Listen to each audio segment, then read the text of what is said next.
Cricket ನನ್ನ ತಮ್ಮನ ಜೊತೆ ವೇದಿ ನನ್ನ ಕರೆ ಮಾಡ್ತಿದ್ದೀನಿ ಗೈಸ್.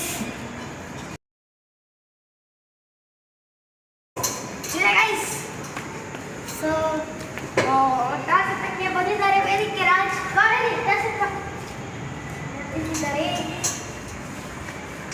ಗೈಸ್. ಮೊದಲು ಹೇಳ್ತಿದ್ದೀನಿ, ಇದು ಬಿದ್ದರೆ ವೇದಿದು, ಇದು ಬಿದ್ದರೆ ರಿಷಿದು guys. So let's go guys. Vedi ಎತ್ತಿದ್ದಾರೆ. ಸೊ ರಿಷಿಕ್ ಅವರು ಟಾಸ್ ಗೆದ್ದು ಬ್ಯಾಟಿಂಗ್ ಅನ್ನು ಆಯ್ಕೆ ಮಾಡಿದ್ದಾರೆ ಗೈಸ್. ಈಗ 11 ಓವರ್ ಮ್ಯಾಚ್ ಆಗಲಿದೆ. ಈಗ ಟಾರ್ಗೆಟ್ ಕೊಡ್ತಿದ್ದೀನಿ ವೇದಿಕೆ ಗೈಸ್. ಸೊ ಲೆಟ್ಸ್ ಗೋ. ಹಿಂಗೆ ಬಾಲಿಂಗ್ ಮಾಡ್ತಿರುತ್ತೆ ಸರಿ, ಹಿಂದ್ಕೋ ಬೀಳ್ತಿದೆ, ಹಿಂದ್ಕೋ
ಲಾಸ್ಟ್ 4